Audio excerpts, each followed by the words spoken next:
There's a familiar narrative that follows mega sporting events in the US that they spark an inevitable rise in human trafficking, especially the ever salacious sex trafficking. The Super Bowl is the most common example. Reports of thousands of underage sex workers flood headlines, but the evidence doesn't back that up. While adult oriented online ads may tick up modestly, rigorous studies consistently debunk the notion of dramatic spikes in actual trafficking during such events. With the 2026 FIFA World Cup coming to North America, it's already shaping up to be the new Super Bowl for trafficking rhetoric, complete with recycled myths, inflated statistics, and the same cast of anti-trafficking organizations eager to cash in on the global spotlight. It didn't take long to watch the spectacle begin.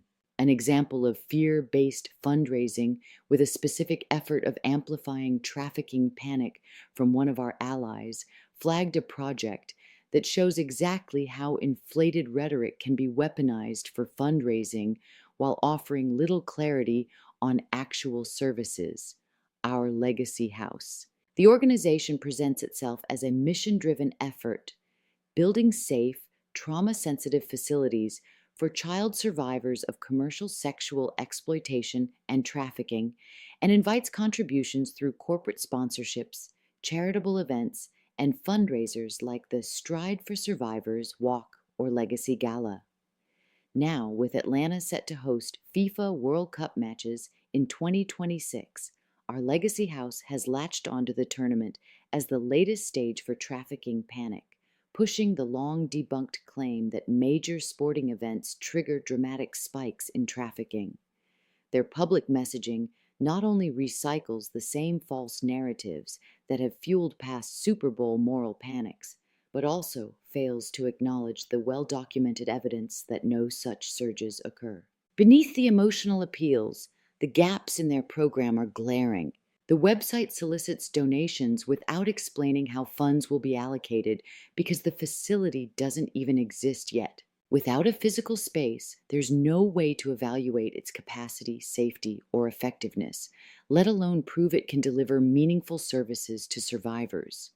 Promises about healing remain hypothetical marketing copy, not a tested program. Pastor Maya T. is listed as a survivor ambassador whose brief bio centers her experience and faith journey, but the site provides no additional context about her background, pastoral credentials, or current institutional role.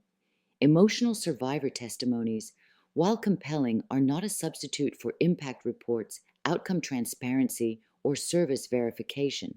This is a familiar pattern in the anti-trafficking world: emotional resonance, sweeping promises, and buzzwords like safe houses or healing, wrapped in a vague save the children call to action. These tactics can drive donations and media attention, but they rarely guarantee measurable, survivor-centered support.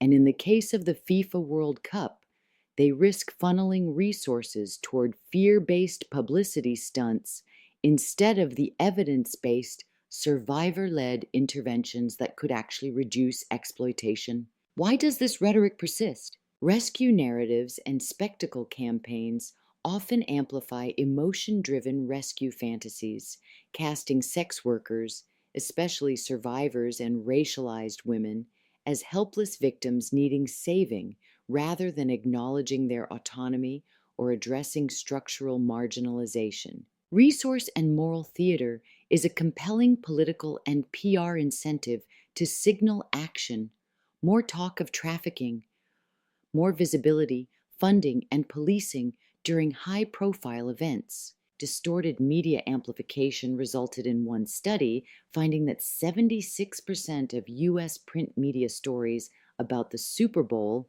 linked it to sex trafficking, even when the evidence was thin or non-existent. What is well documented is widespread labor trafficking, particularly in supply chains, infrastructure, hospitality, and construction tied to events like the FIFA World Cup. Qatar's 2022 tournament, for example, involved thousands of migrant workers facing debt bondage, hazardous conditions, withheld passports, and denial of rest and food, with some suing U.S. companies for sports washing the abuses. Voices from the UK are weighing in through their well-worn NFL mouthpiece. It's a penalty. Based in the UK, It's a Penalty is one of the most visible NGOs linking major sporting events like the Euro 2025 or past Super Bowls to the fight against human trafficking. Their stated aim is to educate, equip, and empower the public to recognize and report exploitation using the global platform of high-profile sports. For example, their Women's Euro 2025 campaign partners with Booking.com, Accor, and Uber to engage the hospitality and travel sectors. At the Super Bowl in New Orleans in January 2025, they teamed up with Booking.com, Caesars Entertainment, and Skechers to boost reporting capacities. Here in the US, the outcomes were more complicated. Despite the high-profile partnerships and media attention, there were no arrests of adult consensual sex workers and no confirmed sex trafficking survivors or victims identified during the event. In conversations afterward, It's a Penalty stated they were unaware that U.S. law enforcement might use such campaigns as part of operations that disproportionately target consensual adult sex workers. As a UK-based organization working in a US context, this presents an important opportunity for dialogue. We hope It's a Penalty and similar groups will engage directly with US-based sex worker rights organizations to understand the realities on the ground, avoid unintended harm, and ensure that anti-trafficking efforts here do not become vehicles for increased criminalization of the very communities they aim to protect.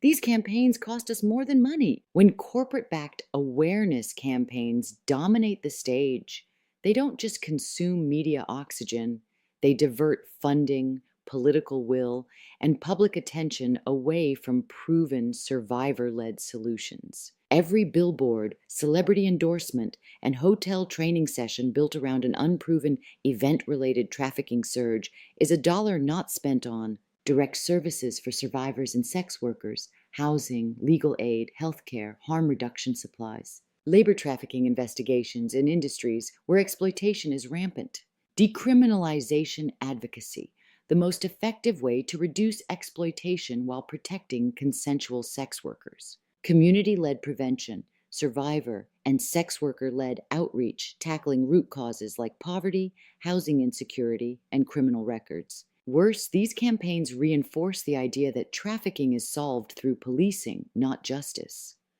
The result? More surveillance, more raids, and more harm to the very communities they claim to protect, while the real perpetrators remain untouched. We must center survivors, not panic. While others chase headlines with inflated numbers and rescue rhetoric, Swap Behind Bars and many other sex worker rights organizations have consistently used the Super Bowl as an opportunity to reach the people actually impacted by these crackdowns, sex workers.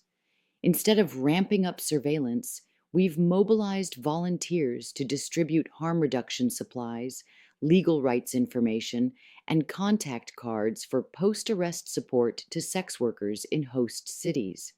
We monitor local law enforcement operations during trafficking stings to document arrests, connect those detained with bail funds, and track whether anyone identified as a victim actually receives services.